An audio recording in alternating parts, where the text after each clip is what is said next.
மத்திய அரசும் மாநில அரசுகளும் கைகோர்த்து செல்லும் போது அனைத்து விஷயங்களும் சாத்தியமாகும். அப்போது சாத்தியமற்ற விஷயங்கள் கூட சாத்தியமாகும் என பாதுகாப்புத்துறை அமைச்சர் ராஜ்நாத் சிங் தெரிவித்து உள்ளார்.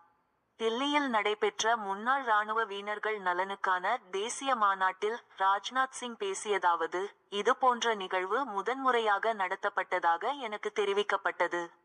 இந்த மாநாட்டை ஏற்பாடு செய்த அனைவரையும் நான் வாழ்த்த விரும்புகிறேன். இது ஒரு அற்புதமான நிகழ்ச்சி. முன்னாள் ராணுவ வீரர்களையும் வாழ்த்துகிறேன். எனது மரியாதையை தெரிவித்துக் கொள்கிறேன். இது இளைஞர்களுக்கு ஊக்கமளிக்கிறது.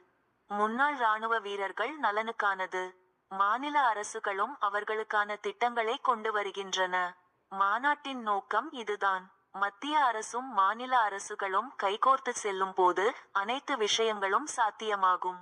அப்போது சாத்தியமற்ற விஷயங்கள் கூட சாத்தியமாகும்.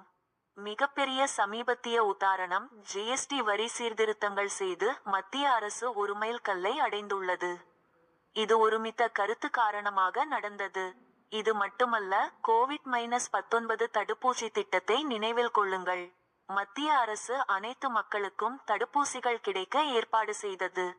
மாநில அரசுகள் அவற்றை எல்லா மூலைகளுக்கும் கொண்டு சென்றது. இது பரஸ்பர ஒருங்கிணைப்புக்கு ஒரு எடுத்துக்காட்டு. இதன் விளைவாக தடுப்பூசி திட்டம் இந்தியாவில் வெற்றிகரமாக இருந்தது. ஸ்வச் பாரத் மிஷன், ஆயுஷ்மான் பாரத் யோஜனா திட்டங்களிலும் இதேதான். மாநில அரசுகளின் உதவியுடன் அனைத்து மாநிலங்களிலும் சிறப்பாக செயல்படுத்தப்பட்டு வருகிறது. நாம் ஒத்துழைப்புடன் செயல்பட்டால் மக்கள் தானாகவே பயனடைவார்கள் என்பதை இது நிரூபாயிக்கிறது. எனவே முன்னாள் ராணுவ வீரர்களுக்கு இந்த மாநாட்டில் நல்ல பலன்கள் கிடைக்கும் என்று நான் நம்புகிறேன்.